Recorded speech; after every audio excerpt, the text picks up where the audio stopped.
Hello?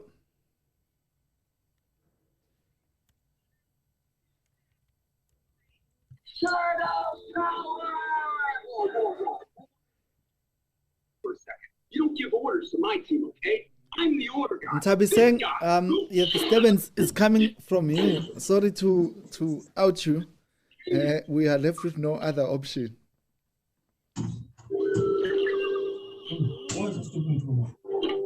Yeah, I sent her. Ntabi saying, please mute yourself. Maybe she passes. Oh, not now. Not when I was about to unleash my master stroke. Keep away from that dimensionizer. Okay, I can. Okay, let me try from my end. Now we have to deal with an even bigger idiot. Grab it and go!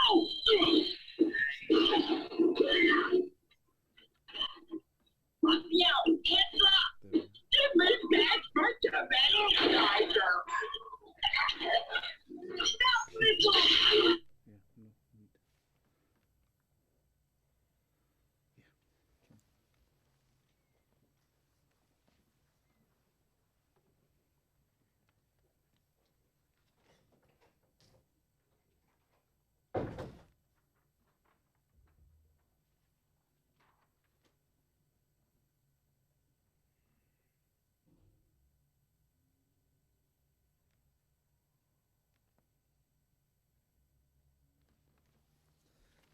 Hi, everyone. We are back, and I was trying to find out earlier, and I'm still trying to find out now. Just out of interest, is anyone here from ACR? I think it's Abaqulusi Community Radio.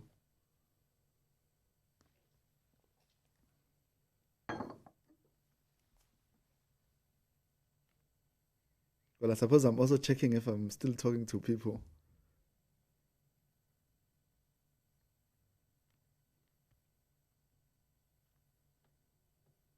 Okay.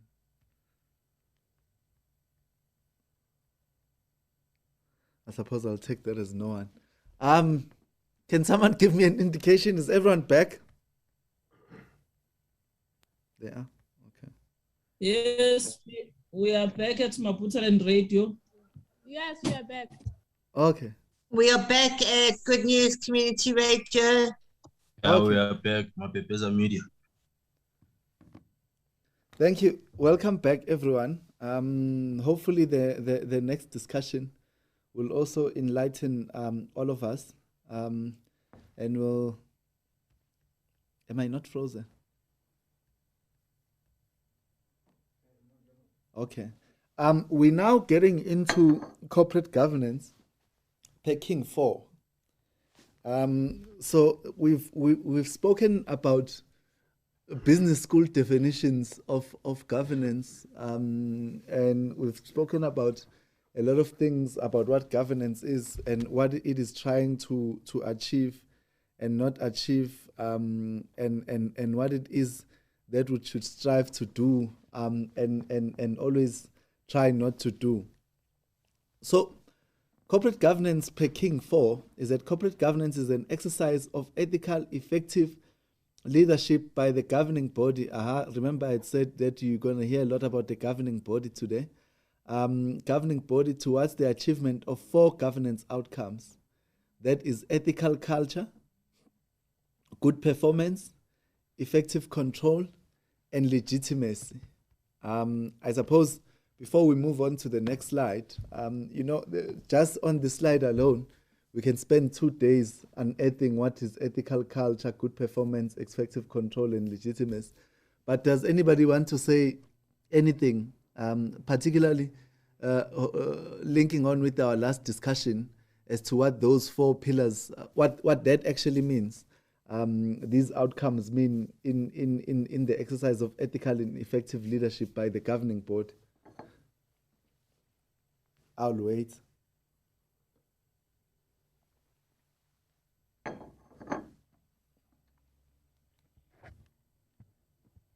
I think someone is talking.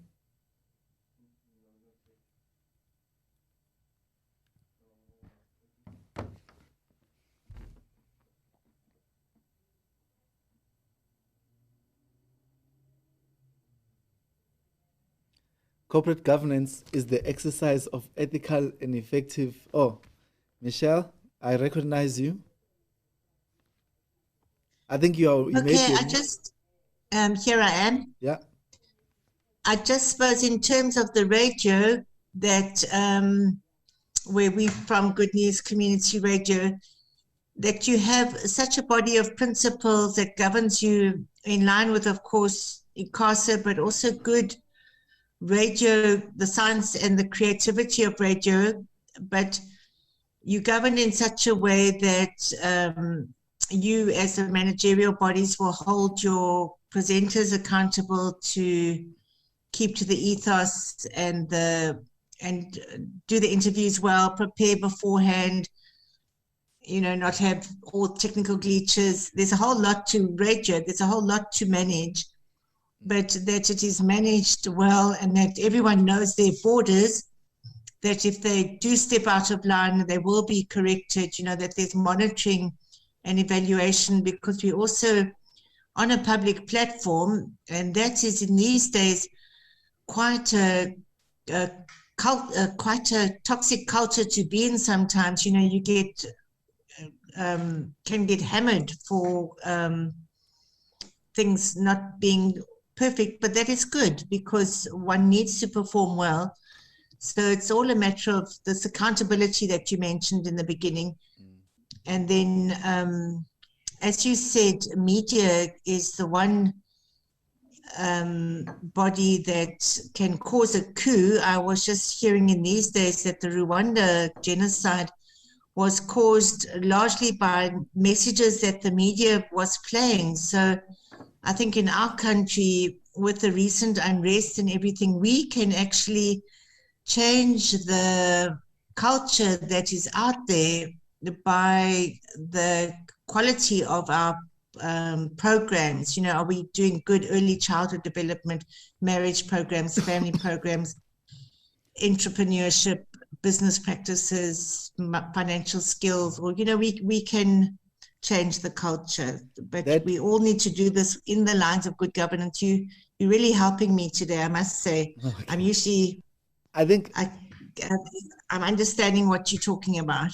I think we'll take it back, and for the benefit of everyone, I'll just piggyback on that genocide from Rwanda, but I'll also mention our recent problems, xenophobia, for example, and link that to why ethical leadership within the media space is paramount. So I'm on point number one. Everyone knows, or everyone has heard of the phenomenon of fake news. What was that agency in the UK? Bell Pottinger. It's not me casting aspersions on them. There was a report and they were shut down. So one of the, and as you rightfully put out, one of the reasons why people were incensed to go out and kill others in Rwanda during the genocide was that the radio kept saying that the president who had died at the time was killed by the other grouping, i.e. the other tribe. And that messaging kept reporting that, you know, as they call them cockroaches, and they must kill the cockroaches. And it went on and it went on and it went on. And that's how it went.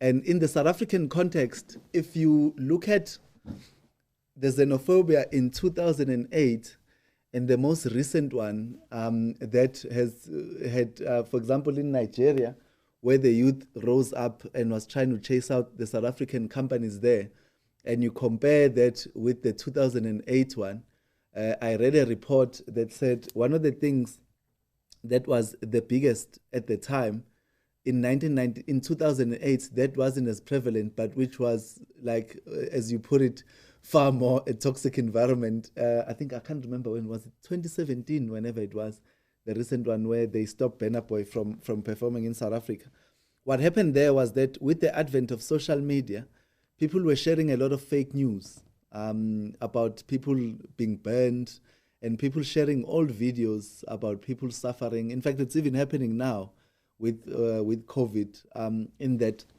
an ethical station, for example, will never share fake news, either because it is fake or because it is trying to pull a particular narrative. So we are looking at, to achieving that ethical culture, there must be ethical and effective leadership. And as you rightfully put it, someone must be held accountable. The leadership itself must account to the people that the community, the larger community. However, one of the main things which I do not want to underplay by any extent whatsoever is legitimacy. The legitimacy of authority. Do you want me to turn on your station to say, these ones, I know when I open that radio station, I almost know for a fact that they're going to be anti this, anti that, anti this, anti that, whether truthfully or not. I know as a fact that when I turn on a particular station, I think a more patent example is the US, where you know if you are green, you are with CNN, and if you are red, you are with Fox. And you almost know the conservative nature of Fox will go to the extreme, you know. To anyone who wants to hear news in their purest form, you know, will not think, if they are red, will not think that CNN is legitimate because they are green. And equally so, someone from CNN will not think that the Fox is extreme, will not think that Fox is legitimate. And you know, once you erode into the legitimacy of the organization, you then erode into the community. And I'm going to borrow, thank you again for the Rwanda example. I'm going to borrow from that. And once you do that, you then us and them, you know. It's easier to us and them. And then it's easier to hear people say, you know, I'm not doing this. Why? Well, because they said so on the radio. So I think the authority with which we hold and the power we actually hold is actually quite high. And I'm happy with what we've ventured in so far. Before I move on to the next slide, is there anyone else? We're going to expand on these values, but this is now just a general discussion. I see 2 participants raise their hands. I'll tell you. I'll start with Mxoli Sindongeni, and then I'll follow with you, Michelle, the legitimacy of the news reporting in the US. So just a follow-up on that, do you think there's any legitimate media house that is reporting truthfully and fairly to the list, I mean the viewers of the US media outlets? Sorry, I didn't get that. In your own view, there is this green that you spoke of, then there is this red that you spoke of. So is there any one in the middle, or maybe both sides? There could be legitimacy somewhere, somehow. Well, just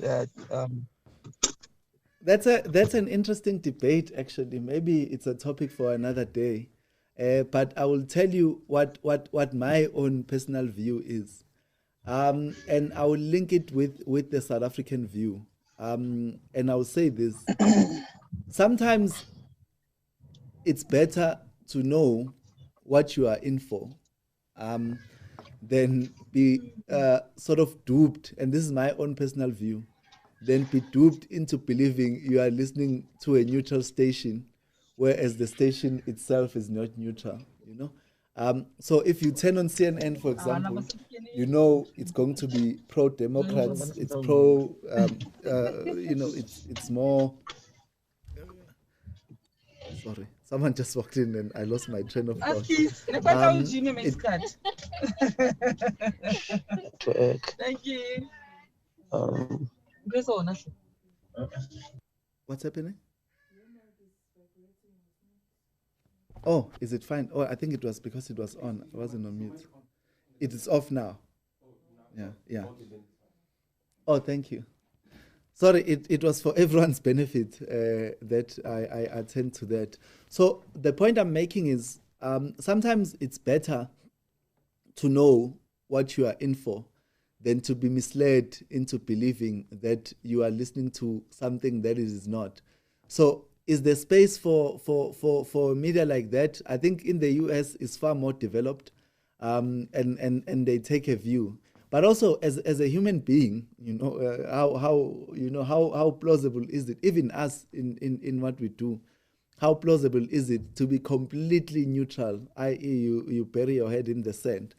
In the US, I think because of their development and because of where they are, in everyone has access. Whereas in South Africa, someone might have access to a radio, but they might not have access to the internet. So there's a higher responsibility threshold than in the US, where information is almost available at anyone's fingertip. In developing countries, there's a whole in Taiwan, for example, there were big problems with Facebook because people sort of, and Facebook was not removing fake content in the speed that they should have removed it at, because there were not enough Taiwanese translators. So, for example, a lot of anti-Muslim sentiment grew, and someone will just write on Facebook that people are doing this, and then everyone will take that as its word because there was no access. So in the US, certainly because of access. But I am almost anticipating your next question in the South African context. I personally, this is my own personal view, is that because of the inequity we are faced with, some people's sole source of information is either the radio or TV, so they don't know where else to get that information. And as the middle ground, my own personal view is that there is not, and those that are parading as the middle ground, if you listen analytically, there's always, I'm talking in the US, there's always some or other, narrative that is there. Does that, do you want to say something based on what I've said? Yeah, no, it's a struggle. I was also thinking of the media in South Africa is owned by these big companies who I don't want to say that who are white owned anything, but the narrative there sometimes is questionable. But I'm just saying there's always a narrative that is pushed in these media houses. But I'm not saying they are not trustworthy or anything, but because of the people that are owning those media houses, it becomes difficult to trust them wholeheartedly. But I'm just saying, this is what I'm thinking. It's in my opinion anyway. There's someone who's raised their hand, but I'm going to say this still you. Someone else. Mapenza Media, it went away as soon as I saw it. So in ethical media, for example, and again, this is a debate for another day, and it is to your point in saying that you might take whatever with a pinch of salt because, for example, a particular station is not owned by the state but is owned by a particular company, and with a specific person has a specific interest within that company, and that person, the ANN7 of this world comes to mind, as well as the media companies that are owned in Stellenbosch. Well, not necessarily owned in Stellenbosch, but that are rumored to be where those people have some shareholding in there. The big debate, though, is that the media space, and I'm no media practitioner, I'm just a media lawyer. The media space in itself is struggling in how do you raise revenue with the move away from print into internet-based media. How if because now there's access, there's choice, and I think it's going to be the same with radio and TV, with the advent of podcast and everything else. So you want to listen to what you want to listen to at the time. So if you are struggling with revenue that much, and I come and I say, listen, whether directly or indirectly, and that's why we're talking ethical leadership of that specific board. And what you are saying is actually leading nicely into this debate about ethical leadership. In ethical culture, if I come, they call it sugar daddy. If I come for obvious reasons, if I come and I'm a sugar daddy for that media house, and I have some interest, whether I'm rumored to be dealing drugs, I'm doing this, I'm doing that, and I pour in billions in that company, ethically, is that company is supposed to still remain neutral, and that's why the one adopts, and you'll see what the King Code does in order to ensure neutrality and accountability within the space. But what does that mean practically? I suppose it's a debate we can have the whole day. Let me just take the other question, and then perhaps maybe they're even saying something else. I think it was Mapenza Media. Yeah, it's Mapepeza. not Mapepeza, Mapeza. my apologies. It went Yeah, away. thank you, my brother. Yeah. In terms of in the media space, I think for us, when it comes to governance, the word credibility is the one that underlines it all, because for us to be there with the audience, whether you are listeners or readers or online, they need to know that, we are receiving legitimate information which is neutral and tells the story as best as possible. But you find that other media houses will push a certain narrative which would question their credibility, and thereby going back to how they govern themselves and who is behind the scenes. That's why even the debate, even these days, we're trying to find out who's behind the mainstream media so that we can actually know what ethical culture drives this organization, whether we participate in reading their news or listening to their station. Thanks. Okay, perfect. Can I ask for your thoughts on issues of legitimacy? What do you think is the net effect of things like social media and Twitter on not just the governance, but the ethical culture within the media space? I know there are things. I know someone might be from print and online, but I know there are some cultures now of clickbaiting, in order to try and raise revenue. What would you say? And this is leading to the discussion. Has been the effect of social media, and you can link that with what I said about the Rwandan genocide, linked with the South African xenophobia attacks, that some of which were driven by Twitter and fake news. What leading all to that credibility? How do you propose that we as media practitioners, as media lawyers, try and do and sort of curtail fake news? And this is open for everyone.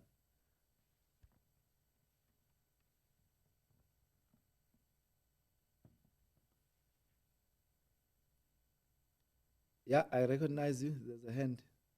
Michelle, I think your hand is up. Thanks. You need to, as we all do with the posts that we get, verified. And there are some bodies, I just forget their name, but people that can verify news with you. I think that's a critical one, to always verify, not just take anything. But there's a need to break a story. In an instance where you want to be the one who's breaking the story, and someone might outbreak a story, I think might outscoop you. In that instance, let me actually pose this ethical question. There is a story that you now need to verify. Let's say it's happening within your community. It's not even national news yet, but because you want sort of credit for that story and for it breaking. You are now faced with these ethical issues in that you haven't, and you know, it's all good and well to speak about it here, but it's another thing to for it to be practically faced with it. How do you then go about, you receive a story at 12, but you know the SAPC might outscoop you at 9. Do you then just let go of the story because of this ethical culture you are speaking of? Or do we then run the story and we'll apologize later, as some people think that that's how news and newspapers are run? And this is for anybody, you, Michelle, as well as anybody.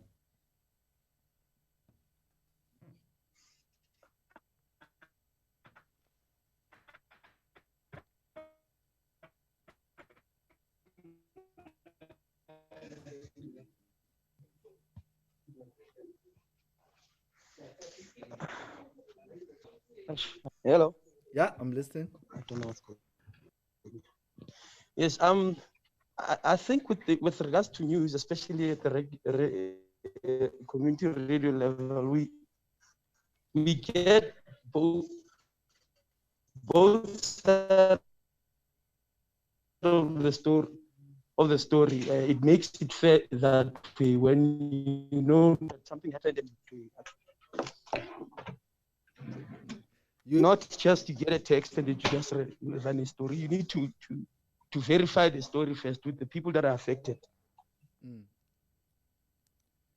Okay, let me before I come back to you, Nolthando. Good morning. I just want to confirm, can you hear me? Yes, I can. Okay. I think my take on this is, honestly, if, for example, like a community paper has a story and they need to confirm that it's real or not, I think the first question you'd have to ask yourself is your story, well, is your aim mostly to just break stories and receive payment for that or money for that? Or do you want to be like an integrable paper and always have accurate information as best as possible? Because there will always be another paper or another radio show that can outscoop you. But if you can present your brand as always being authentic and real, then I think that will still get you more sales in the long run. So I think that's where the corporate governance also would add in, because knowing that you've built an authentic and ethical brand will always get people coming back to you, even though sales may drop on occasion, which happens in all businesses. Okay. Anybody else?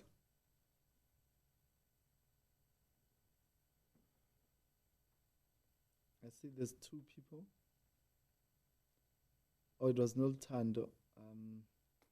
Say Musi, Kurara FM.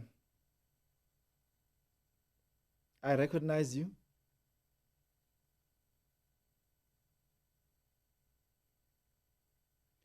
Musi?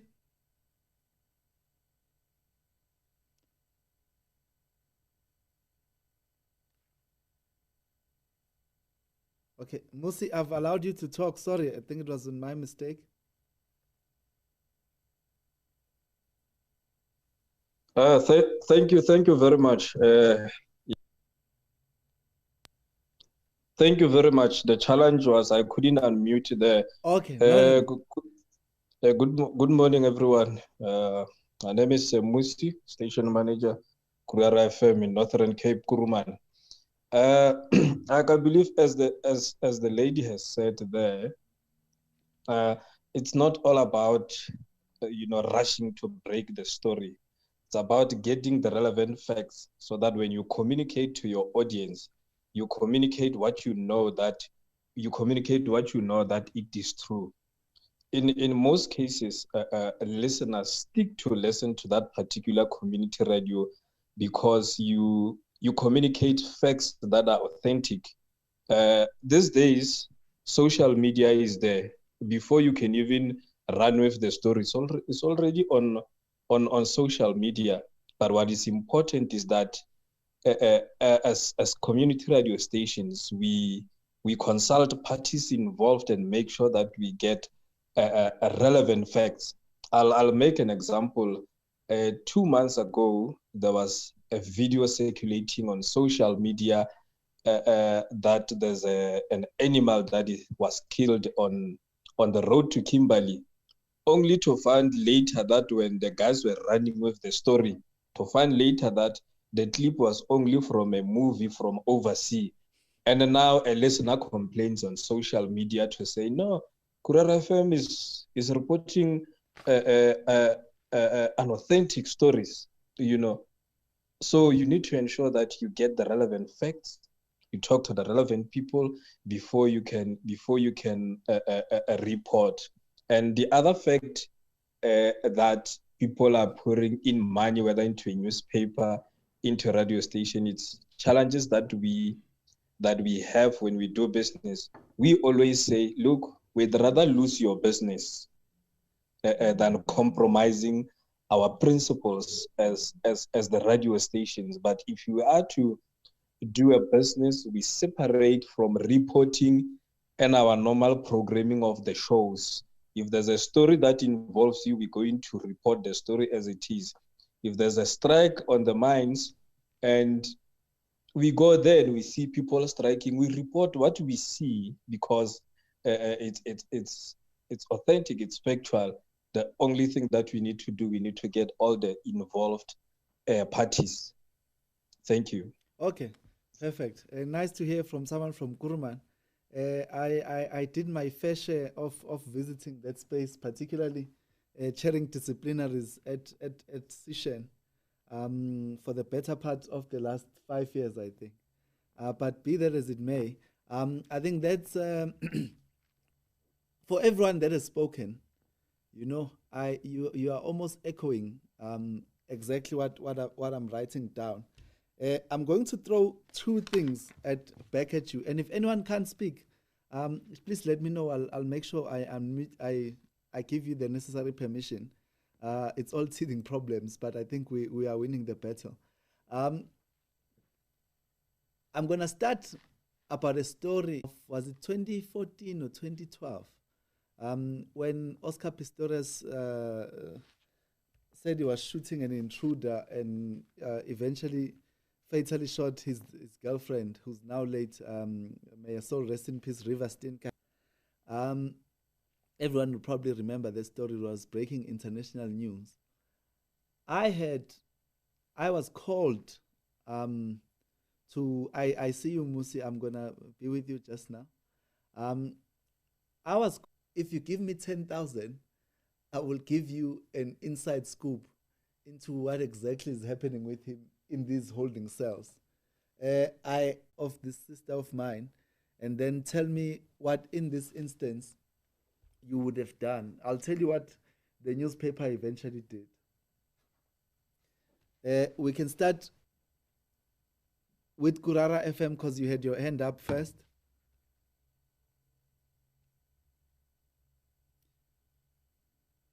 I've allowed a lot people who are not allowed to speak. I'm allowing them to speak. Mohodi Community Radio, I'm allowing you. Thank you very much. That was the hint that I read.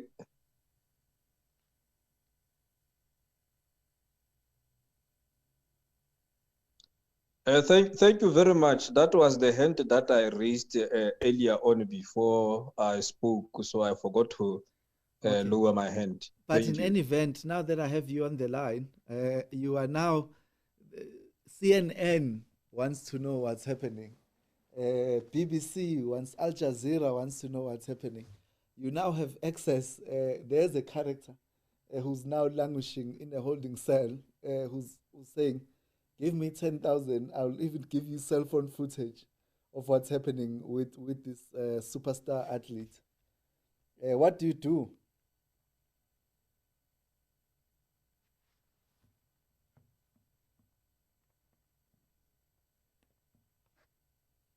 I will take it, Michelle. You can go.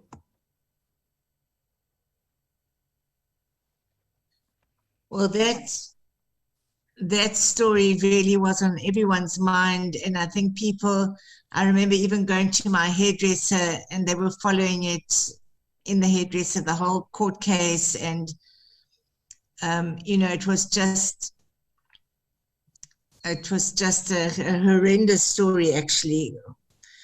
It would be a big temptation, but I hope that that journalist said no. That's you know, But one you know can what I imagine like the in this the sorry temptation, to yeah. disturb you. In this discussion, I want us to be, and I appreciate your honesty. In that, you know, we are people who live within a community, and if it is a temptation, it is a temptation. And there's nothing wrong with that. And as you say yourself, it was on everyone's mind. Even to me, it will say Heban, you know. And then anyone else?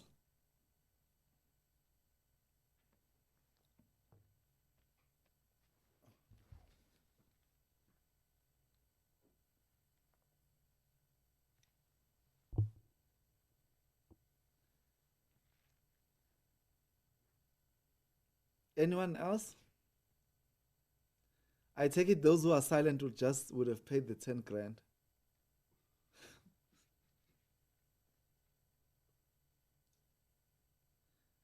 Whoever's trying to speak, you might be on mute. Oh, Kintu is saying to avoid fake news, it is important to work closely with the police and confirmation before going on air. Well, Kintu, Caroline, that might be the case itself, but that's assuming within the police there is no one who wants their grease pumped or their palms greased. Sorry, that's the other way around.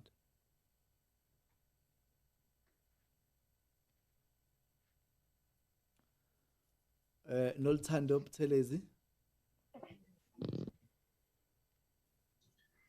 Hi. About the journalist story, right? I think, to be fair, as Michelle said, it's a huge temptation, but then you also have to like look at both sides of it. Because you'd want to try and be as ethical as possible about the situation, and paying a random person you don't know who's in a prison cell, to make matters worse, about finding out the story of whether Oscar is really in prison or not, it does not seem like the best decision. But if you can actually sort of make the claims true and get the evidence that he gives, and it's true, then would it not be worth paying that 10,000 to be able to produce, quote unquote, some form of correct information as to what's happening, especially with it being such a huge story? Okay. Thank you. I was actually hoping someone would say what you've just said now. And I'll tell you, we'll then go into why, into my view, what I think is actually the worldview on that. I think someone else had their hand up. Was it Bongani?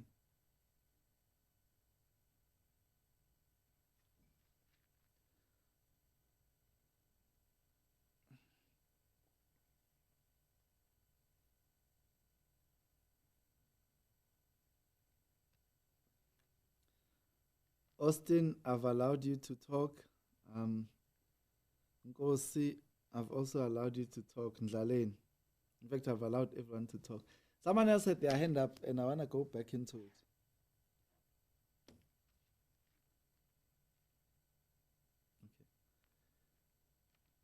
Okay. I accept Miss. Oh, what's going on? I accept Ms. Butelezi's explanation. It is indeed a temptation, but that is why we have things like the King Code to guide you ethically about what would go on and what would not go on. There are two outcomes out of that. You might pay, you might get a story, and you might run with the story, and you might outscoop everyone in CNN and get quotations from literally around the globe, appear in places in 100 languages you cannot even speak, right? However, once you do something like that, when does it stop? Because it was 10,000 today for Oscar Pistorius, and then tomorrow you hear that the community wants to ban someone who is alleged to have done something. You know, we're dealing with the big issues of femicide. Someone has an inside scoop on that, and you know, you're paying 10,000 there. And what would stop people from just manufacturing stories because they know you might pay? And once you've paid, you may not, you're not going to come back and say, your story turned out to be fake, you know, where's my 10,000 rands? Because we spoke about legitimacy. You've lost legitimacy then.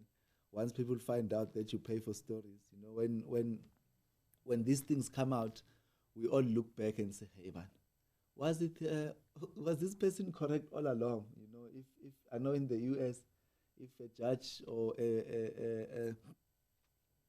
an investigator is found to have been malicious in the way they do things, they then review everything that they've done in the past. And these things have a way of coming out. And if they don't come out, you yourself have yourself in the mirror now and again, you know.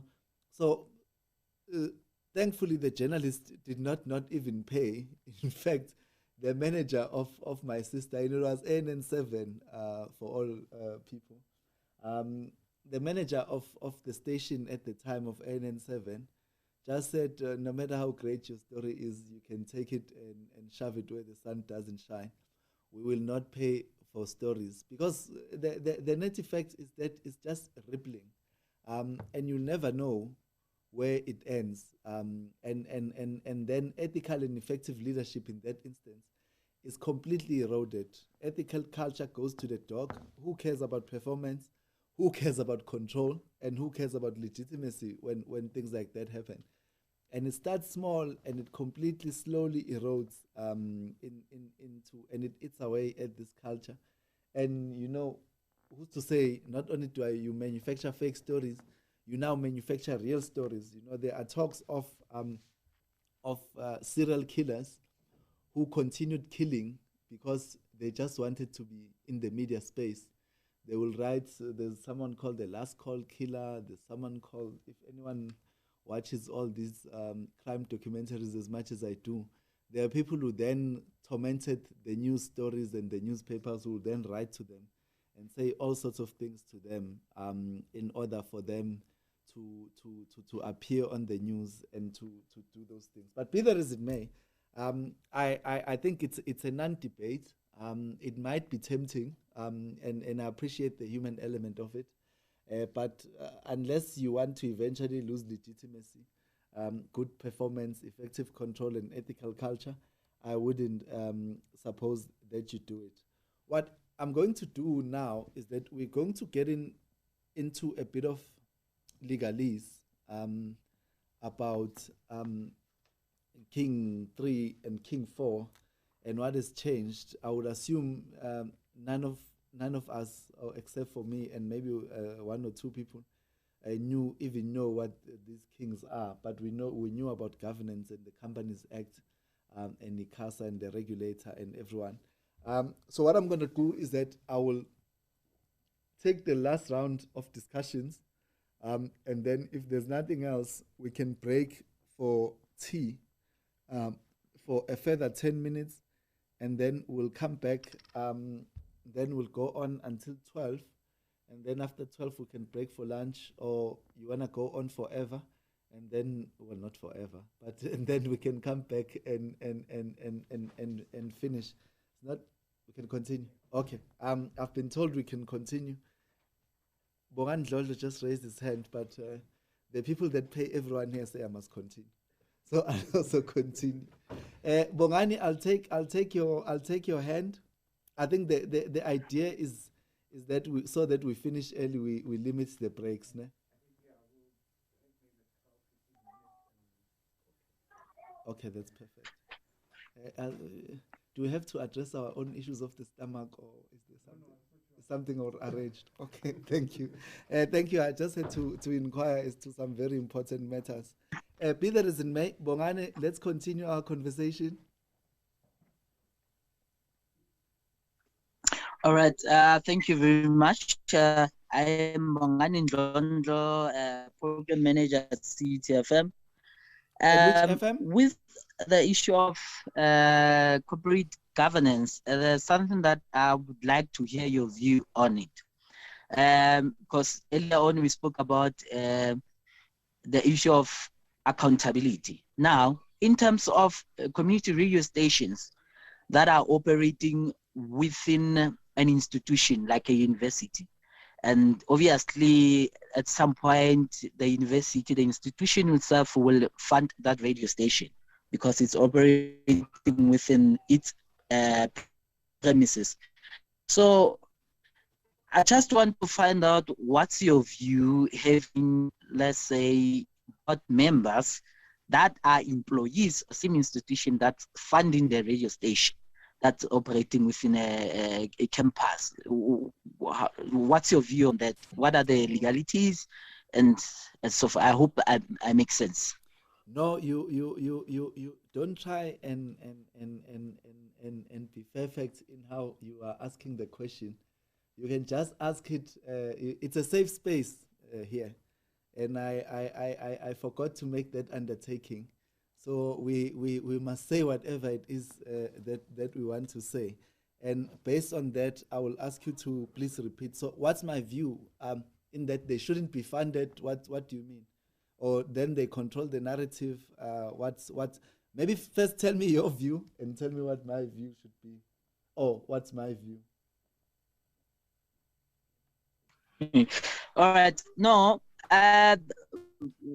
what I'm trying to say is, what's your view in terms of having a community campus-based radio station that has that has board members that are employees of a university, and then the same university is funding the radio station.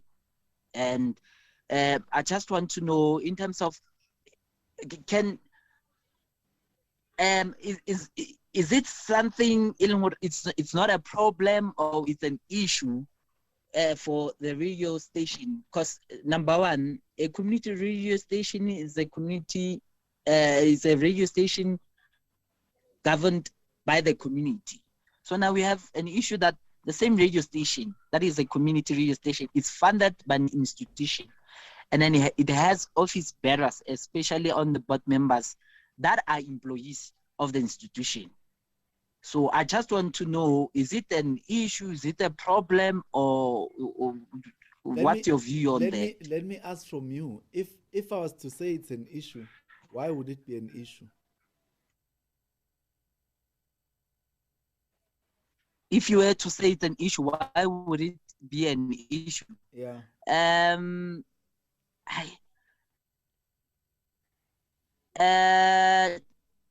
Obviously, if we have an institution that's funding a community radio station operating within its premises, they are bound to sort of protect their interest, especially when we come to news reporting. They would have a problem with a radio station that's reporting news. Maybe that's denting the brand itself. So we would have issues there and there. So to start with, because now they do not want to be funding a community radio station. Yeah. Okay, you can continue. No, it's fine. I thought you were done. Sorry. Let me ask you this. Let's say same scenario as you, and you are now the station manager of this community radio based at a university, and then there's some scandal with some professor within the university space, and then now you are supposed to report on the scandal. What would you report on it? Would you not report on it? And if they said no, don't report on it, what would you do? Firstly,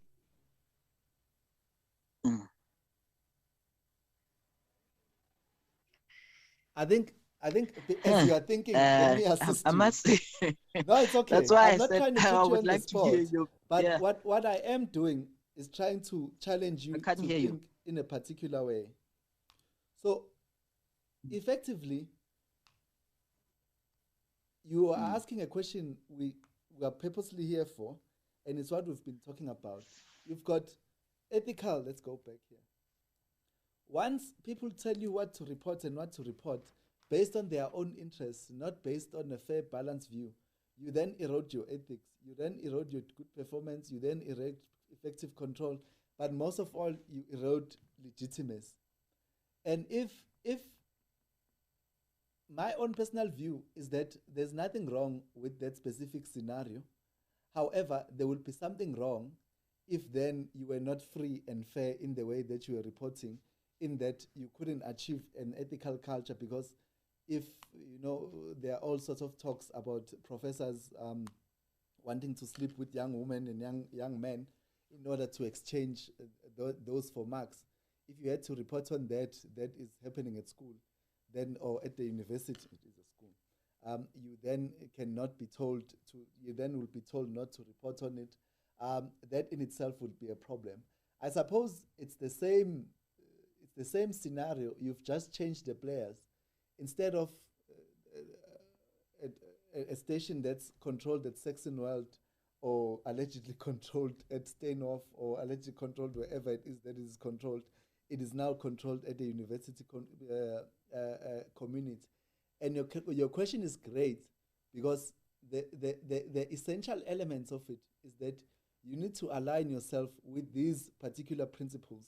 And if you align yourself with these particular principles, as a station in your form of governance, for example, if you say, as a station, we want, okay, we've heard what Nene came and said to us, but here's our policy, and we now want to amend our policy to reflect our accounting, our reporting, to specifically reflect this ethical and effective leadership. They call it, like I said, in business school, they call it leadership from the heart. We want to amend our policies. You must, and it'll be a non-factor in telling a person. For example, in my scenario, people always think that people come to you and tell you that they've killed someone, and then you have to defend them. You must, in fact, ethically, not just ethically, but as a person, you can never go to court and say someone has not killed someone when in fact that person has told you that they've killed someone. So it's the same ethics in that if the university is telling you to do a specific thing, tell them, listen, my ethics are my ethics. And if you want to collapse the whole station, then let me fall on my sword. There's a saying that you rather live on your feet than what? How does it go? Live on your knees and on your feet begging, or something along those lines. So it's always a question of asking exactly those elements, and whether it's a university or it's a businessman, it's the same effect. I think someone else had their hand up. There's two people. It's Lindo. Therese, I'm with you. You are on mute.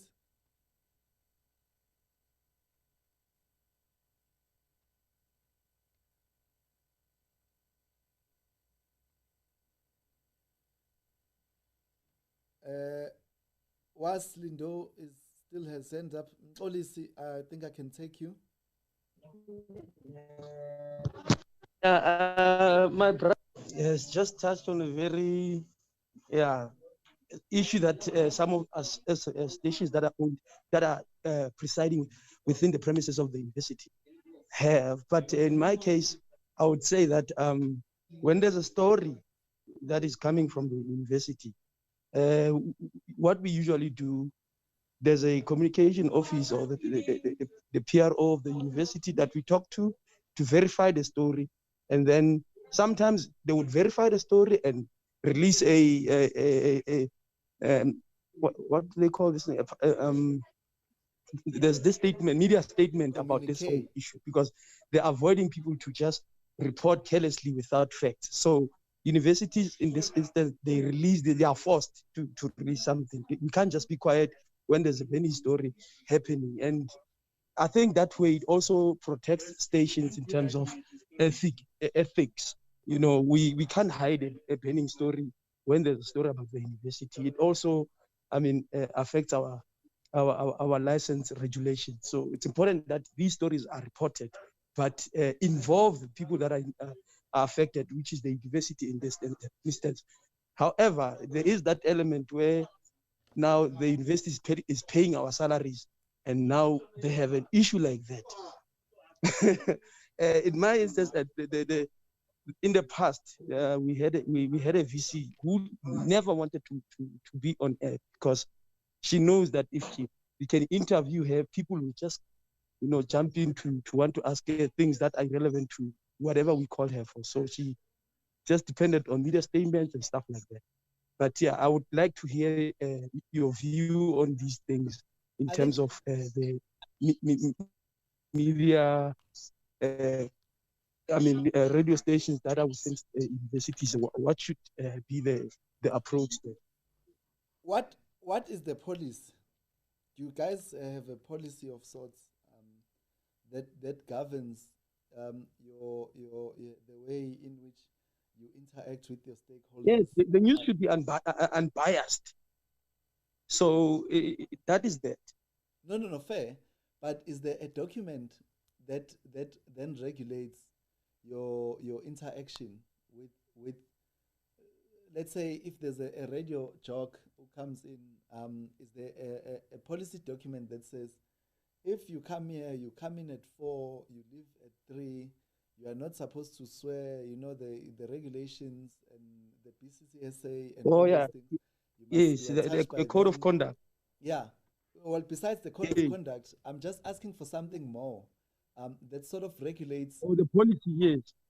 Yeah, we do have policy that's running that we depend on. What does it say? Okay, I'll have to go to the document, but off my head, I would say it also protects the station to a certain extent in terms of being independent in terms of the university. Okay, because obviously, in terms of reporting, independent in terms of reporting within the university. I think the critical flaw, and I'm not diagnosing your interactions. I think the critical flaw that is coming out now for me is that the policy is either not in line with the King Code or is not in line with the best practice of governance and ethics within that space. For example, if the president, like the SAPC, has a CEO, and the SAPC must report on its CEO, and who is a lecturer or a professor in that instance. So I think my view as a takeout of this discussion is that within that instance, I think the only thing that will protect all stakeholders in this environment will be that if there's a clear policy that regulates who has what influence. For example, the policy will clearly say, we are independent. We incorporate, they call it freedom within a framework. This is our framework, but we are free. If there's something we do here, we've verified, these are our checks, we've done our checks, we found out that there is a lecturer who has done this, because obviously the opposite is true in that you may report something and it turns out you've tarnished someone's, I see the hands, I'll come back to them. You've tarnished someone's image without verification. So I think great power comes great responsibility. So I think if there's clear documentation and guidelines as to how the parties interact, and you like me, for example, in my world, the takeout will always be, listen, ethics, we call it the Red Book. The ethics of the Red Book say, I cannot do this. If you want me to do this, I'm going to have to report you to the regulator. And I've protected myself. If that person is a person of authority, then they must do whatever they need to do in order to change the story or whatever it is that they do. But as far as my ethics are concerned, here's a book, an equivalent of a Red Book. I think from the two questions that have come out about campus-based stations, I think the first question wasn't as direct as yours, and I appreciate yours, and I also appreciate it starting the conversation. But I think I suppose the bigger thing would be to find the policies that guide the station and what goes on or doesn't happen at the station. If those policies are not there, those policies must be drafted. And it's very clear what must happen in because it starts like this, then you are not completely independent, and whoever comes in is afraid. And I've been part of a community radio station myself, where we eventually shut down because we just couldn't agree with the powers that be. Because once you start agreeing, where does it stop? You eventually become a lackey, as they say, Mac, in that you are just a mouthpiece of capital, of the funder. And you're not an advert station, but you are a station that has its own founding values and its own principles. I think if we're to take out from ethical leadership, we then need to go back to the founding values of the station itself, looking at it with the community. And if there's no documentation that's already in place around management of those founding values, I would say that we then go back and we draft those founding values, and we take best practice, we take the King Code, and then we align everything, and we put in place the code of conduct. If we need to expand it, it hasn't been revisited enough, then we do it there. I think Slindop Teles, you had your hand up, and then I think someone else had their hands up. The floor is yours.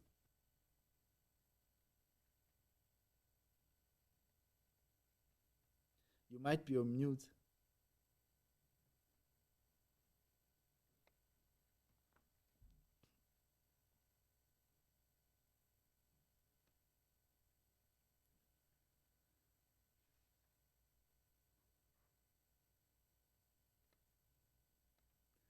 Anyone else want to discuss the conundrum of what they call in media a sugar daddy or an advertiser who wants to drive the narrative? I think let's have that discussion, or something you have been faced with. Perhaps you can share on how you resolved it. Musi, I see you. Floor is yours. Thank you very much, sir. You see, that is always a challenge.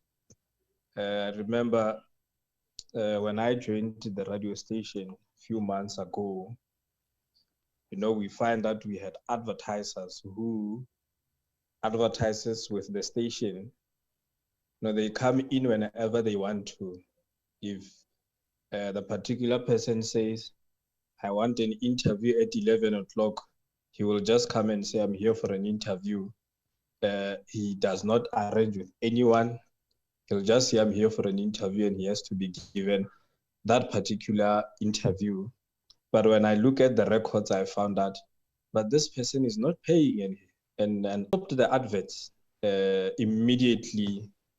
And from there, he came and said, I don't recognize you as the station manager, because I need to please 10 people. For me, at the end of the day, it's all about you as a leader, whether you can stand your ground or you can't stand your ground, or you as a leader, you're protecting your bread. I always say to them, I'd rather be unemployed, than being controlled from a distance to be told that this is what you need to do because you're giving the money to the institution that I work for. It still is the same as I'm sitting there as a TV, somebody's holding a remote to change the channels, or the management or the board don't have a say. It boils back to that part of saying, yes, we need the money for the institutions for the institution to continue.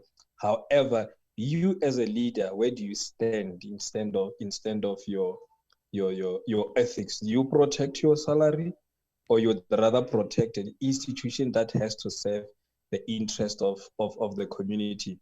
Believe you me, in community radio stations, you will always have somebody who will always wants to call shots. even if he or she is not part of the institution. But just because somebody is not giving in to the demands, they will create a chaos that will make sure that this particular person goes out so that we can put a person who will serve the interest. So as a leader, you have to stand by the policies of the organization. You know, I've received grievances where I had to come and respond and go back to policies and say, but this is what the policies say, and I cannot do something that is against the policy that drives the institution.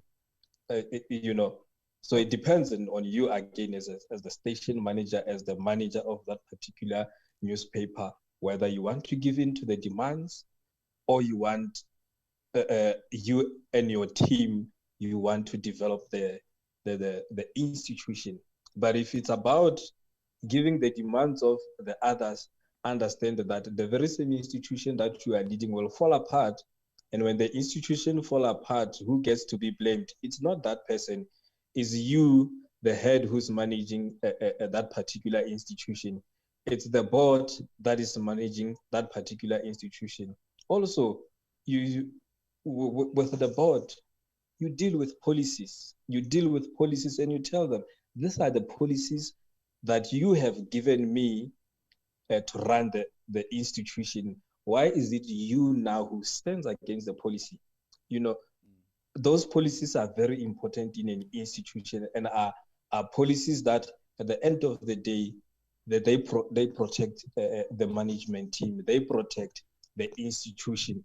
You know, when things get difficult, we sit and say, but this is what ICASA regulation says, and this is what the policies of the institution says. So we're going to stick with the policies of the institution. And some will go as far to ICASA, and also I will ask ICASA, this is your policy or your regulation.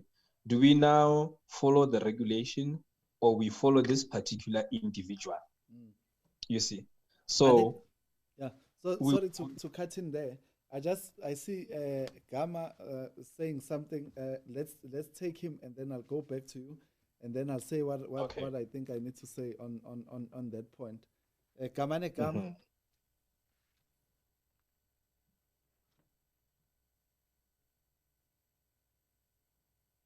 Oh, sorry, I'm the one who's muted you.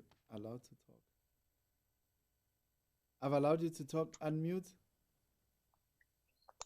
Good day, colleagues. There are quite a number of sugar daddies in the industry. They come in the form of government departments. They come in the form of politicians, political parties towards these elections. They come in the form even of listeners and community members themselves, having to abuse the fact that it's a community radio. Therefore, they should be allowed to speak whenever they want, however they want, and address whatever the grievances they have.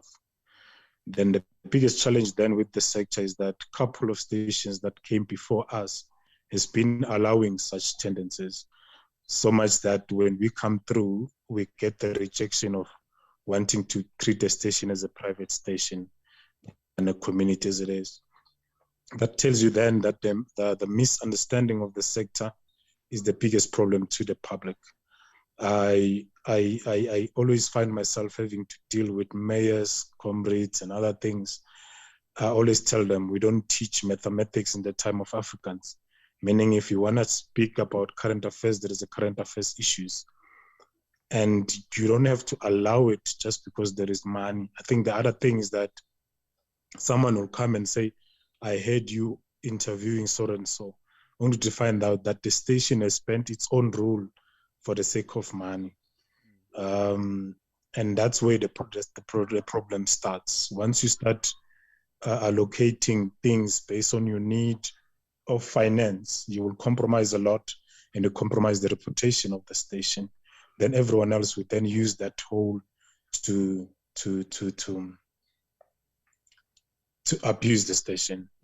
Therefore, I wish maybe the state at some point should have what you call media literacy to its own communications platform that has to deal with the the municipalities, even government departments, they themselves need to be taught what the radio can do and radio can't do, the timing and the plans of radio stations. Because you will find even, it goes as far even, I mean, we know the current president normally delays with 30 minutes, 40 minutes on his speech. That's on its own. It means that a station needs to bend, or a TV station needs to bend programming to accommodate the president who will speak whenever he's ready to do it. So it's everyone. It's like no one cares if there is news, there is a packaging of the stations. So if the state itself does that to stations, therefore private sectors can also do that, and with commands. Another one, last point will be then certain advertisers wanting to fight competitors. We have experienced that when we had a certain college that refused to have another college coming on board. It needs to be addressed through policies. You need to have your advertising policies, and then your invoices and quotations need to have terms and conditions. There must be some certain line there where the important terms and conditions are there. It doesn't have to be something law. It can be within your drop, foot drop or whatever at the bottom, that outlines certain rules for your advertisers, not to bulldoze on what you need to do. But the last one will be then the sector needs to be professional. We need to agree that most of our colleagues has proven not to be professional. Therefore, the public sector, the government, and the community is using that loophole to manipulate the stations at the gains of their advantages. Thank you. Can I before you go, can I ask you this? What if yes, sir. I was to come there and I facilitate a discussion amongst the stakeholders? Let's say there are advertisers, there's you, there's the municipality, there's the mayors, and there's everyone. And as I facilitate this session, and then the mayor or the comrades just stand up and say, but how? These people have never told us that we are not supposed to do this thing. We've been doing this thing for 15 years. What would you say? What would you say? What would you say to that?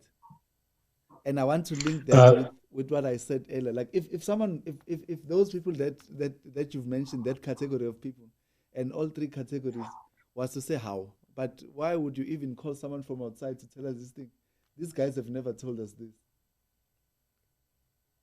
Yeah, that is why I'm saying that the professionalism in the sector has been an issue that some colleagues have already allowed it. So trying to change it now, it can be later to some. But more than anything else, we, like, for example, as Otabek FM, we have had stakeholder meetings and stakeholder breakfasts where we explain to these sectors what is ready, what we can do and what we cannot do. I would encourage colleagues that have a stakeholder meetings where you get this government to present what you stand for and what you don't stand for, and what they can look forward to get and what they cannot. Okay, I think you've just taken it out of my own mouth. I would have said that. I'm not saying it's not happening here, and I'm in no way assuming everyone's shoes, thinking that it's as simple as what I'm about to say. But sometimes these things perpetuate because someone found them being done and then does them. There's nothing in my experience in life, even in court or wherever, no one backs down faster than a bully that is confronted, because they normally never have a retort to whatever it is that you say. But I think, is there anyone else, because it seems quite topical, and then I'll come back to what I want to say.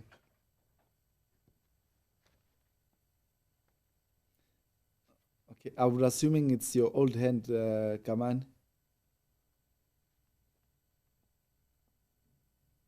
Yes, it is my old hand. Okay. Do I pronounce it Gamane or Gaman? isiZulu Gama. Oh, okay. No. I want to make sure. I'm also Zulu. That's why I pronounce it as Gaman. Okay. That's fine. Okay. It seems like there's no one. The last sort of 40-minute conversation or 30-minute conversation, is precisely why we're here. But as Gama has put it, and I think it was Kurara FM, Amusi, have put it, and other colleagues before that. I think it's all good and well to have a paper that says something, but if your stakeholders are not educated, then it starts from there. Particularly if your stakeholders are in government, then that's rather disappointing. However, I've got an example of these kinds of problems. I remember back in the day when cigarettes started being, it was illegal to sell to young children or children underneath a specific age. And it was a spaza shop next to my house that I would occasionally go, not occasionally, that's why I actually used to watch TV. I would hang out at, so I knew the guy who was giving the guy behind the counter for all intents and purposes. So BTA or BAT and all these companies would come and say, no, there's a new regulation from government. If a kid comes to buy a loose cigarette, you just give them this paper, and the paper it was red. I still remember it was probably this size of a paper, 1 page, and it was written, by government regulation, whatever, we are no longer allowed to sell to young children. And I will tell you, almost without fail, the fathers of those children will come back and swear at these guys and say, listen, do you want me now? I've given birth to a kid who I'm allowed to send around. Do you want me now to send myself around to buy cigarettes? Why is this? Why is that? Why is this now happening? I suppose the whole point of that analogy is to say you are correct. If your stakeholder is still the father who wants to buy cigarettes and is not properly educated onto the fact that we can no longer sell cigarettes, then what's the point of selling? But within the same breath, we have to start somewhere. And I suppose that's why ethical leadership is important, because it starts at the top. What do they say? A fish rots from the head. And if it is known, and like I said, in my experience, and all you can ever do is hide behind policy. There is nothing that a person will do. They can say, no, Mang did it before you. Well, then perhaps that's why they are gone, or, they were doing it illegally or unethically. And this is not what I will do. Can I move on, or is there? But we can always discuss this as we go, because it's going to come back again. Let me see if there are any hands. Is this a new hand, or is this the old one? Gaman?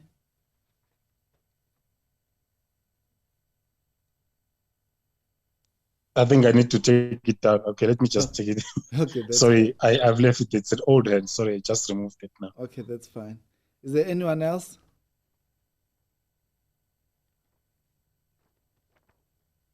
Okay, then let's go.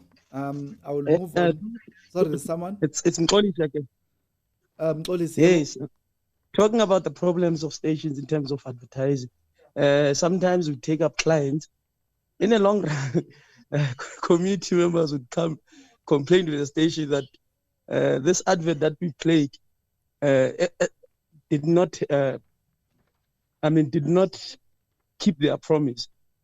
And now the station is involved, and we have to call that company, and it becomes a hoo-ha. How do we, as station, protect ourselves from such problems, especially these ones of your Bitcoins and what?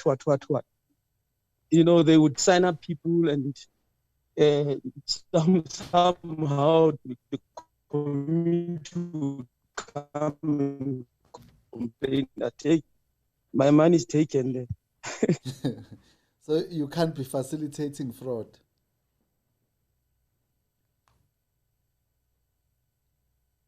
Can you still hear me?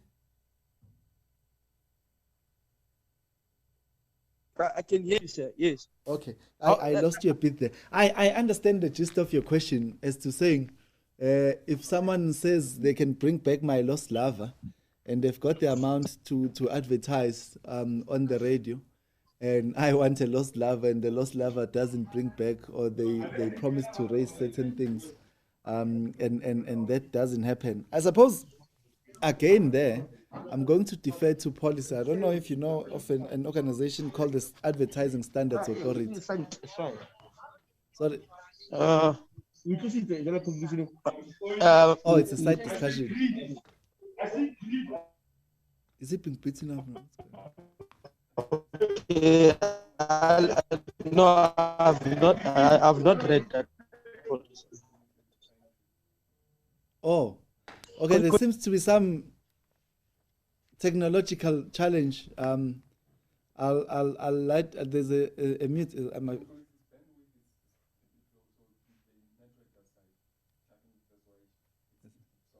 Okay. I make so. Okay. So on it's a discussion for another day. On adverts and what goes, what doesn't go, or whether you can do comparative advertising, which they're allowed to do in the US, whether you can make certain claims about certain things, whether you can do this or whether you can do that. There's again, it's a whole lot of discussion, probably for half a day, as to what goes on in advertising and what goes in and what doesn't go in. I think the best thing you can do is there's a reason why you don't turn on the TV and those Bitcoin advertisers are not on the national news. Probably some of them know that they can. I'm not saying that's what they do, but they can circumvent the system and get the community members within a small space. And I've certainly had some of these adverts that you refer to that I myself think, what's going on here? So I think the best thing to curtail you having to answer to the community members, because the first thing I suppose you'll have to account for in the accountability portion of the King Code is to say, how on earth did you allow someone to come on radio and say they can raise the dead, for example? What was your guiding criteria? What was your guiding policy? What was your guiding policy in thinking that you can allow someone to come in and say they can give me the just in my other life? The scenario always is if anyone promises you more than 10% per annum, then it's a scam. So what criteria did you use to allow someone to come and advertise that there is a 50% return on a specific amount? So again, colleagues, I think the best part about all of these things is that nothing is new under the sun. There is ASA regulations as to what goes on on an advert and what doesn't go on in an advert. A person can make a specific claim, for example, but if it's not within those ASA regulations, you can tell them that, listen, then it becomes you falling on your sword and saying, no, you might be able to say, you can bring back a lost lover, but it's not guaranteed. You've never done. There are other regulations that do it. So I suppose the short answer to your question is, and this is for everyone, if they hear nothing of the three things that I've mentioned, one of the things that they must hear is that of the adverts that you're allowed to go on air, all of them must be aligned with the Advertising Standards Authority regulations as to what claim can be made and what claim cannot be made. For example, I know this is not a show about ASA regulations, but on alcohol, for example, or on cars, you cannot speak about specific things like some effects of it, or you are then forced to say, it might kill you, it might do this. And in certain medicines, you are not allowed to say, I'm just giving examples, you are not allowed to say, my medicine, and this will lead to the next point, my medicine will give you X results, because there are variables. Even in a scientific setup, there are always variables. And three, there might be an issue of, as you know, you're not supposed to go on radio and say, oh, Heineken is better than Casa, so my beer is better than this one because this one gives too much of a babalas or whatever it does. So you're not allowed to do those things. And there's a reason why you don't do those things. It's because of the ASA regulations. And those regulations, I think, if not anyone, but whoever's responsible for accepting and approving the adverts must know exactly so that they can. It's not even a question of sending back an advert. It's a question of tweaking the advert to align with the SA regulations. And it's not you being nasty, but it's you aligning with the necessary regulations. Sorry, I know I say regulations a lot, and it's going to be my go-to thing for a lot. And anyone else wants to talk about advertising standards, regulations, and people coming in and claiming certain things? I can chip in there. I was raising my hands. Oh, sorry, I didn't see it. Okay, cool. No, it's fine. What the colleague has said there, the solution to that is that I know it sounds like a lot of work to do, but you can design a template that the marketing manager can now every now and then edit it to put information of the new advertiser. The template should then state as an MOU for such people so that they can commit. For example, I know stations can have an advert for a company, they don't even know the address. Those things are dangerous. You need an MOU where the advertiser, you know the address, you know the directors, you know the alternative contact so that you can be able to hold those people accountable. So if you don't have that information, even if they don't pay you, how are you going to collect your debt if you don't know where they are and what they do? So the issues of Bitcoin and stuff, we have stopped them. We had them before and we end up stopping them. So it's important for media houses to protect their listeners. We have done the same thing with the prophets. If someone say, I'm a prophet, I want to do this and that, you get them to sign MOUs. Most of them, they will never sign if they know they are shady. And in that MOU, it should state clearly that you can pull them off air if they are not delivering what they have agreed upon. So those things are very important. Thank you. I am very grateful for that input. And I think the floor, someone might ask a question which another person has dealt with within the platform. And please don't be afraid to share those examples. And that's a perfect example of how you deal with those advertisers in this instance. Anyone else? Okay. Earlier you spoke of the competition of clients. You say one client says, my product is better than the other. In my situation, okay, my name is Mxolisi Ndongeni from VUTFM. I'm the station manager. I've not said that here. In my situation, you'd find there's a funeral, these funeral policy companies. The other one has long experience. The other one is just started. This one with long experience would come and say, "Hi man, this person that you're advertising here, what if he robs people? What? So we find ourselves arguing with this guy. No man, run your adverts and then let the other person also do his business. They have that gatekeeper mentality, and then we always try to protect the other client from other clients, because this normally happens when there's a new competitor in the space, and now that one is threatened. So as a station, we always try to protect the client. So I'm just throwing this in the room so that I can hear other stations when they are faced with such, what do they do? Okay, let me put it on the platform.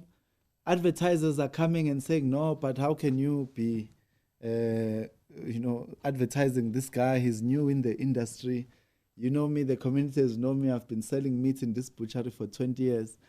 Just basically a bully. How do we deal with bullies in our space? Have we dealt with bullies? Are they defeating us? Anyone else dealing with those kinds of people with those kinds of demands?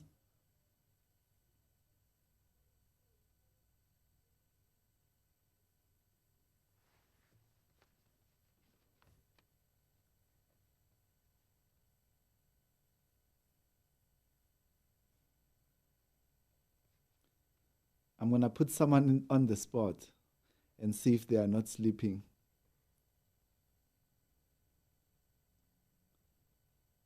I'm gonna speak Mohodi Community Radio.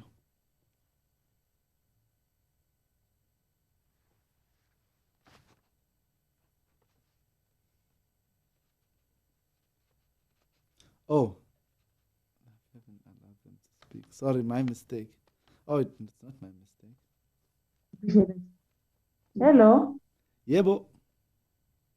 Yes, Elizabeth Ramaloko from Hori FM. We are Yep. not we are not sleeping. We are just listening. Okay, that's good. Yes. It's good to.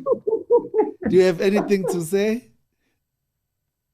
No, the problem is that when you start, there was a problem of mic. I thought it's in your side, but this Okay. time it can be clear. Okay. I think I've allowed everyone to speak, but I see Austin Moyo is also. It's good to hear your voice. Thank you very much for joining us, and I'm going to call on more people just to check if they are sleeping or not. And then Austin Moyo, yeah, you can go on. Okay, no, thank you very much. The issue of bullies, I've not had such. My name is Austin Moyo, publisher of Khanyisa newspaper in Mpumalanga, ML. Mm. We have not had an issue of people bullying, mainly because maybe unlike radio stations where people, when they're conducting interviews, they have to come into the station. We don't have people coming to the office more all the time. But I want to speak on the issue of politicians or local municipalities wanting to control content of the publication.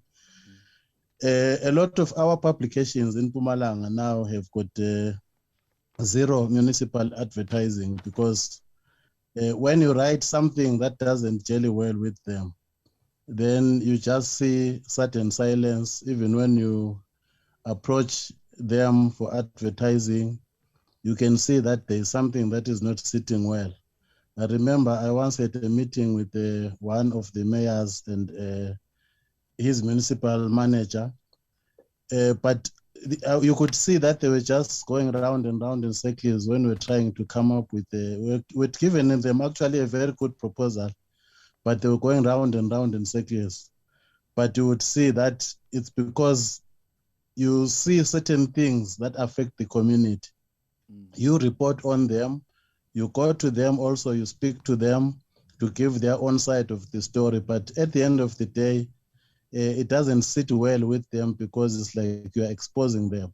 And then they pinch you where it hurts most. They withdraw advertising.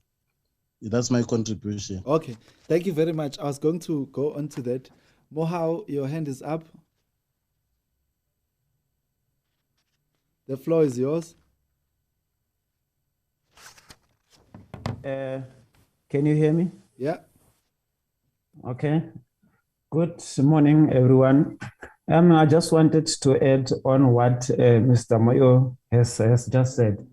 Even with community radio station, we experience the very same thing.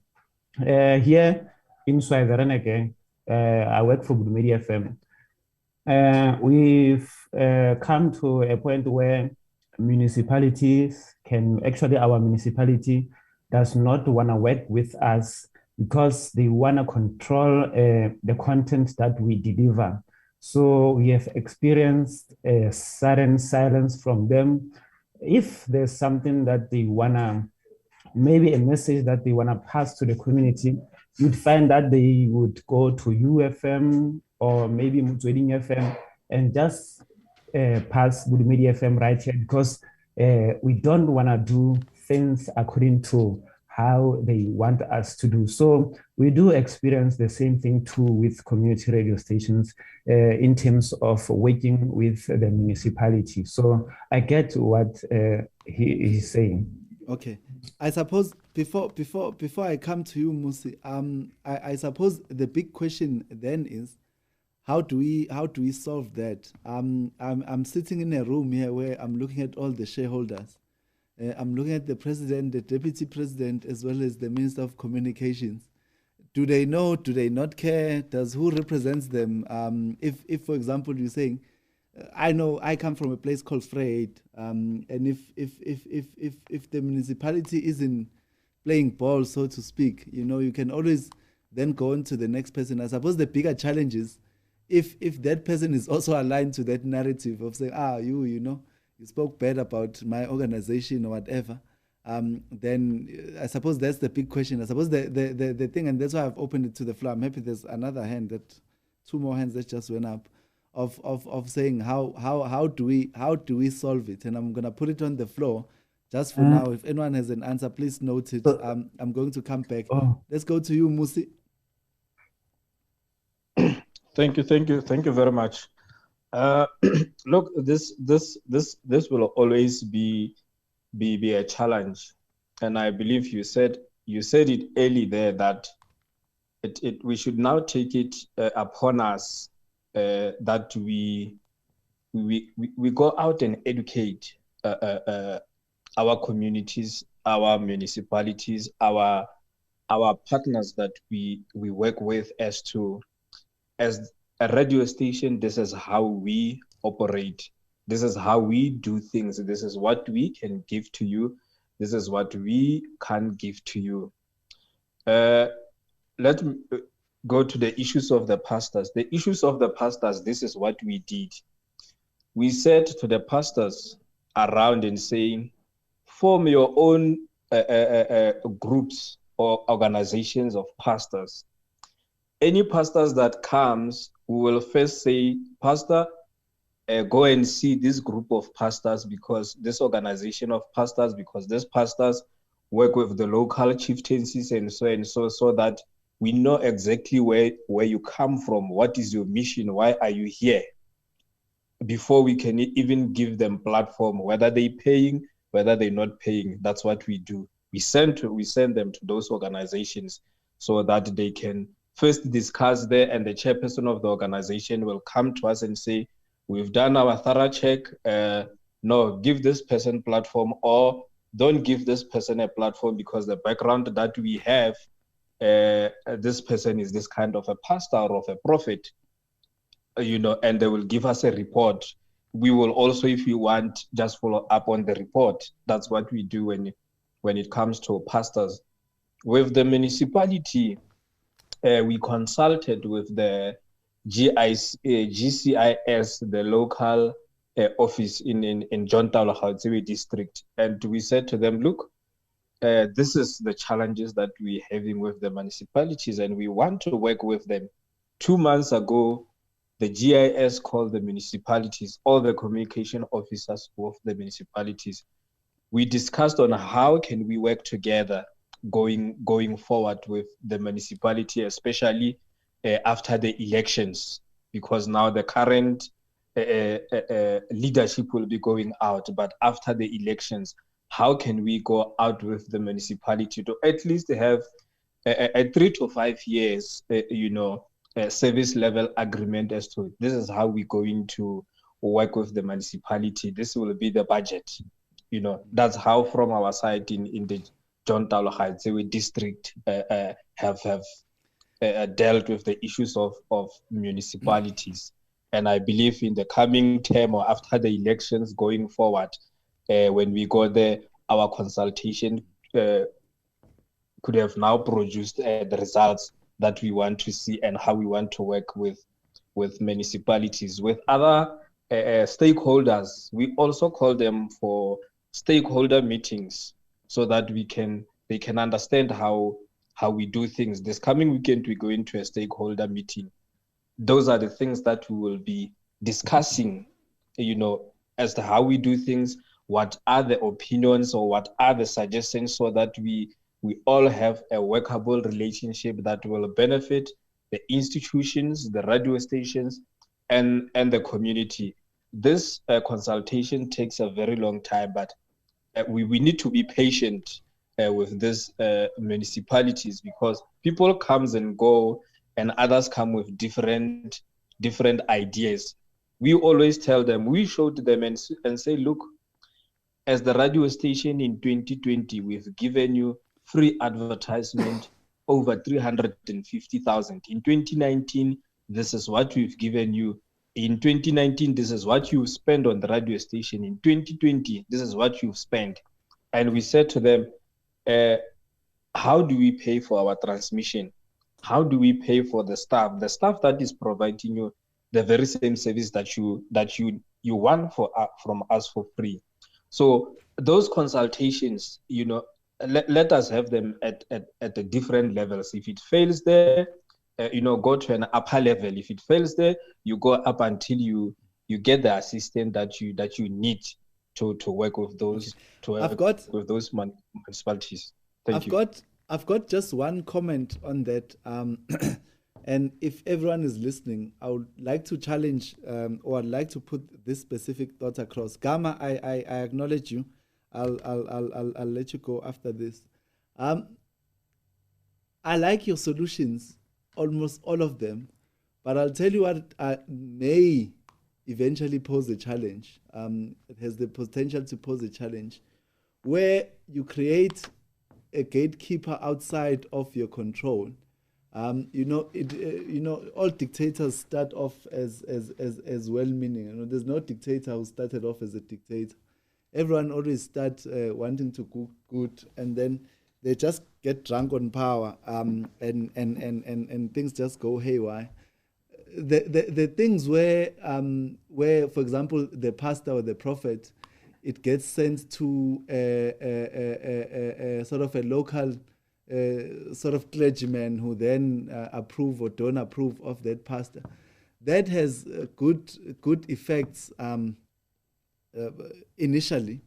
However, you then lose control of why this person is now refused, because they might refuse a perfectly legitimate person because they may have had a disagreement about a congregation member who was tithing a lot, who then moved to this new congregation. And now, they are left without. So I'm just saying, this is now me offering my 2 cents worth. In that, where you've outsourced sort of that function, you may want to still retain some form of control as to what or maybe sort of a veto right, as to say, for example, if you say no, we still have the right to verify the information that you've provided, and that'll be my addition there. But otherwise, everything else, I think, and I couldn't have said it better myself. It is for the benefits of everyone. I think the theme of today is just accountability, and more accountability, and you are, to everyone there is. Gama, you have the floor. Okay, thanks. Good day once again. The speaker just came through now, has a perfect solution, but it has loopholes than like all of them. There's no 100% tight one when it comes to the pastors. The pastors' forums are very important to be part of that. But with us, with Waterberg FM, we have appointed a resident pastor. Then the resident pastor, one of his duties is to coordinate the slots for the station, whether they are free or paid. So we have a presenter who's a pastor, then who does the pastoral duties of the station whenever maybe we have an event, whenever we have funerals and stuff. So he then become our inside person. Yet the structures outside exist, but we also have someone internally to deal with it. And if there are conflicts, the station manager needs to step in, investigate. But gatekeeping needs to be outside and inside to kind of reduce the risk. When it gets to the government, I will be honest, we on the next week on the 7th, we are finishing a year of being on air.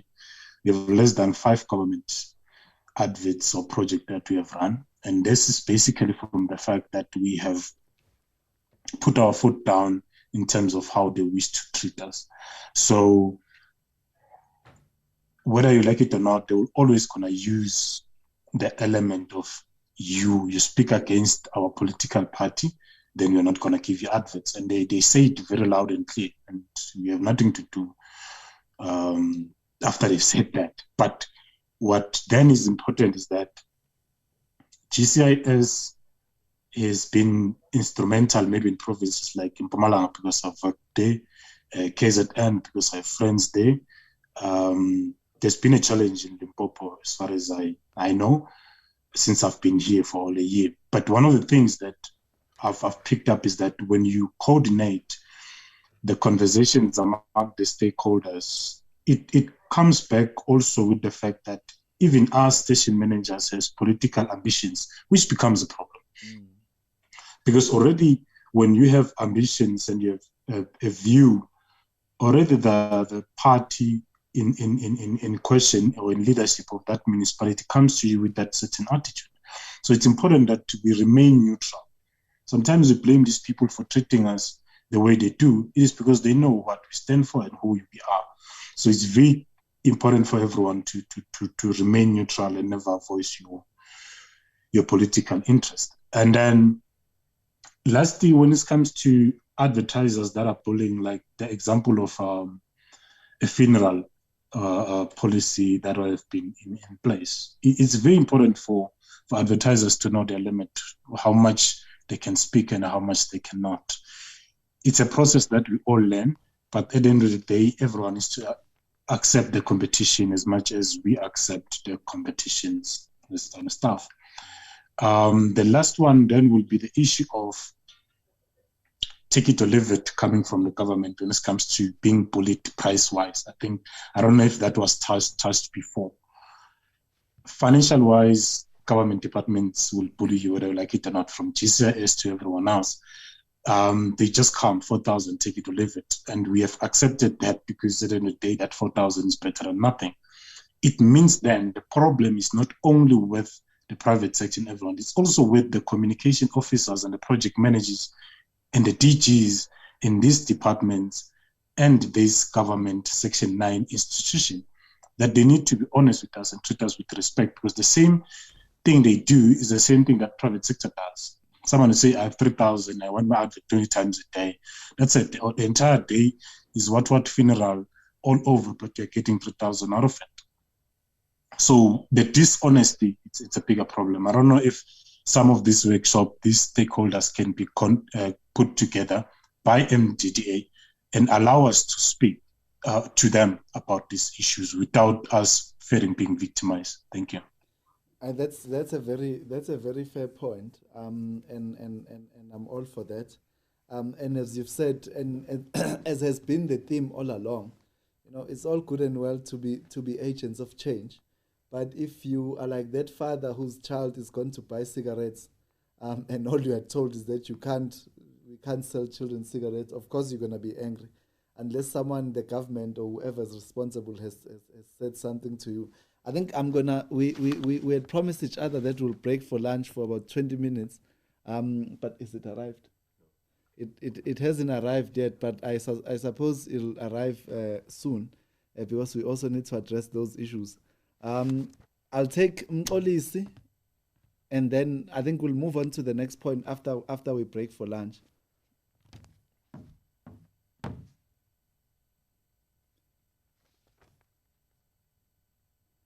Mxolisi?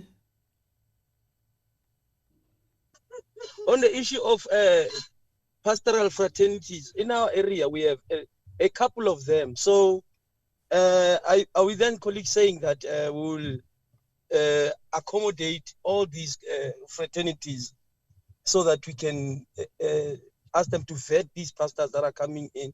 Because now other fraternities are not, they don't agree with others. So it becomes an issue of, choosing from that other fraternity to the other. It's like I think it's best if you're saying the station should be the gatekeeper in this instance, because now you'll have a forum of pastors that does not agree with the other, and when the other pastor comes from the other forum to the station, and then you have this one forum representing everyone, and they say no. Do you understand? And it goes back to what you just said. Sometimes the pastor is legitimate, but because this fraternity does not agree. Maybe they've got their own agenda elsewhere, but now it affects radio stations now. So my question is, when you have multiple fraternities in one area, what is the way forward there? Okay, I'll let Musi answer that. But before I let Musi speak, Precious. Thank you. I think when it comes to these issues, we already know how some of them always happen and end up. But, I have to say, with what I said earlier with government, kind of dictating to us what's what, and we take it. I was very glad that recently the city of Tshwane contacted the radio stations within the area to say that they will only be doing media buying straight with the stations. And I thought, but imagine if that happens with the rest of the other municipalities, where they buy straight with the stations, so that the radio stations can then price their own, rates accordingly and actually get the money that they deserve. Because we literally just got this letter like on Monday or Tuesday, and they just want us to update and write sole provider letters and stuff. And I think it's something that when we had a meeting with them 3 years ago, I brought it up to say, why do we need a middleman sometimes? Why can you not buy straight from us and straightforwardly support the community stations? So it's good to sometimes get, that kind of feedback and actually see progress at some point. But, it would be interesting if maybe stations within areas also come together to also go in and say to the municipality, we are the stations and we want you to talk to us straight. Because that would also happen. I know with COVID advertising, it's something that we're trying to get any money and every money anywhere. And these pastors, I know, as Rolisa was saying, I mean, the pastors fight against each other because, especially during COVID now, any platform that, the one gets, you will get questioned, why not me? And it's really a challenge. But my question also, just to leave it at that, is how should we be dealing, especially, let's say, for an example, for issues of pastors and giving spots to some and not others? What advice or what would be the best way to actually deal with it in terms of something like that, competition and all? Thank you. I'm with you. And then, Musi, do you want to answer the question of how do you deal? I see you, Gama. I'm going to ask Musi to give me his views on internal fights of pastors. How do you deal with that?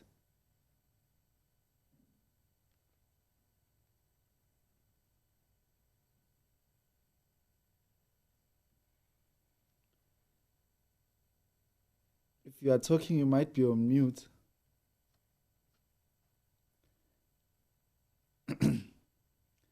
I don't know what's happening. Gama, you can continue.